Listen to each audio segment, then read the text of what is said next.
Hello, my name is George Webb Swigert, and most people know me by just George Webb on the internet. I've made quite a few videos. I've made 2,200 videos over the last 15 months, documenting primarily corruption, government corruption with our intelligence agencies, especially with working with the DNC and DNC surrogates. My investigation's taken me through creating 300 different storyboards. I've traveled all over the Midwest, to Washington, D.C., the last 250 days, and every day reporting on all the potential leads into getting at the truth. We all experienced the Hillary server investigation, which had 60,000 emails. A lot of that information was pay to play, with a lot of it being classified information. With the discovery of her assistant's server, the laptop with Anthony Weiner had 650,000 emails, and a police chief saying there was pay to play information. That's what led me to go on the road and become a citizen journalist. Today's March 1st, 2018, and for the 500 days I've been doing this, the first 125 days I was at home, basically doing research on the internet with crowdsourced journalists like myself. I was doing about 4 versions a day to summarize the research from the New York Times, the Washington Post, the Wall Street Journal, and other reputable sources to establish a basis of fact.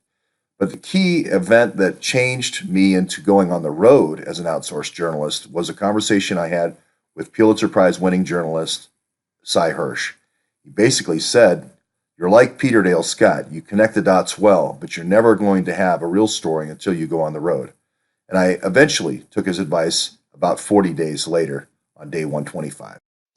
In February of 2017, I saw this article from the Daily Caller about these Awan brothers that were all making over $160,000 a year. Even the youngest brother, at the age of 22 or 23, there was 20 burglaries around the time of the inauguration, only a few weeks before. And I decided that this was the story that connected to the Huma Abedin server. It just seems like that this was aspiring in Congress, and they were stealing information in Washington, D.C., and sending it to New York. And I set out on the road to prove that. I went through Canada, I went through Michigan first, but then I ended up in Washington, D.C. It wasn't long before I was rewarded for my efforts. I set about a journey of personally visiting the 12 houses and 20 businesses that the ringleader of the Awan brothers, Imran Awan, seemed to have. And my last door, on the last place I knocked, I talked to a renter who was a Marine named Andre Taggart, who told me about government hard drives, laptops, and Pride hard drives, as well as government Blackberries with government markings that were classified. He had told me that not only had the Capitol Police been there, but before that, Navy intelligence had been there, NCIS, as well as the FBI. I knew that I had found something that was very important to the investigation, and I knew that my journey was not over. About the time I went on the road 1 year ago on March 1st, 2017, I developed many contacts that had spent time in Pakistan as well as the other countries surrounding Pakistan.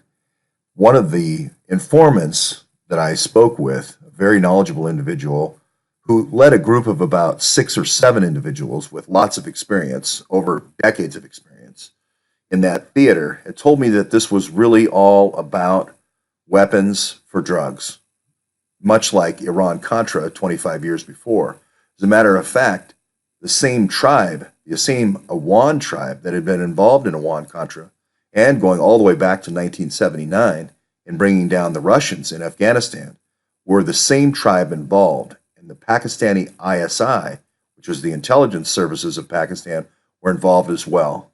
He additionally informed me that it was the 111th Special Division of the Pakistani ISI that he thought the Awans belonged to. What I didn't have an appreciation for at the time was that Pakistan had a secret nuclear program from stolen secrets from a company called Urenco. This Pakistani scientists by the name of A.Q. Khan had stole key centrifuge technology to enable not only a nuclear energy program in Pakistan, but also a nuclear weapons program. They had exploded several nuclear weapons in the late 90s, but worse, they had sold that technology to various countries like North Korea and also Iran and Libya. And these were rogue nations on our terrorist list. And now the Awans spy ring in Congress took on a whole new meaning. For that reason, and other information that this contact gave me from his group of experts in Homeland Security as well as worldwide nuclear security, I gave him the name Deep Uranium. And he was to tell me that the modus operandi of AQ Khan was containers that go on container ships, and primarily shipping this contraband, this nuclear contraband, through diplomatic containers. While on the road in June of 2017, I was closing in on a small town named Piketown, Ohio. I was going to Piketown for a couple of reasons. One, to follow up on a story about Uranium One. Uranium One had been a deal done by the Clinton Foundation to sell much of the U.S. uranium supply to foreign powers. It sounded very much like the deals that A.Q. Khan had done, even though I didn't know that was the key scientist at that time. But I was apprised of another scientist, this time an Iraqi scientist, who had done a similar deal with a port company in Port Canaveral, Florida. So I had a very heightened interest in the container ships being used to ship this illegal contraband.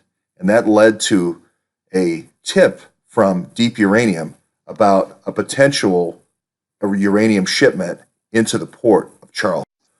I did an online news show in 2017 in June about the fact that nuclear contraband could be easily hidden in these containers, as well as weapons systems for that matter. And I had no idea at the time that the ship that we were talking about with Deep Uranium was only a few minutes outside of port in Charleston. I furthermore had no idea that the senator of South Carolina, Lindsey Graham, had predicted a dirty bomb attack in the port of Charleston, and alarmed viewers of the program called into the Coast Guard with a dirty bomb warning for the Coast Guard. Somehow, the Coast Guard called me, along with Department of Homeland Security, which I fully cooperated with, and wanted to blame me for the dirty bomb threat, which I had no part of. Later, the FBI admitted that they had illegally detained me and tracked me and had falsely imprisoned me for 2 days. To blame me, a person who was just trying to contribute to the crowdsourced investigation, for an operation called Uranium One, and I had little or no idea that the people responsible for imprisoning me were actually the co-conspirators of one of the largest thefts of resource from the American people, the Uranium One scandal. Also in the summer of 2017, I had said this man, Alpha Jallo, was involved in a car theft ring in the New York area and was bringing cars to the Washington, D.C. area, being fenced through Imran Awan. These cars were being put in containers and shipped diplomatically to West Africa as well as the Middle East. In return, on the return trips, they were bringing drugs into the United States. I had to wait for 150 days until the details of Operation Cassandra were revealed, but officials at DEA and the FBI revealed that it was a $200 million drug operation in the Northern Virginia area. I had been right on 3 occasions in my early budding journalism career. I've been right about the hard drives, I've been right about the containers, and I've been right about the car theft ring. But being right is not enough. I have 3 actions currently in federal court with the DNC, with Fusion GPS, and with the FBI, along with the CIA, to produce documents publicly which will prove everything that I've said so far here today. So I hope you'll follow me as I do monthly summaries. This summary will be December 2016, and I'll continue doing monthly summaries and add to this as we move forward if you don't have time to watch the daily videos. I appreciate your attention. I appreciate all the support from all the contributors, and let's make this next year, in terms of investigative reporting, as productive as last.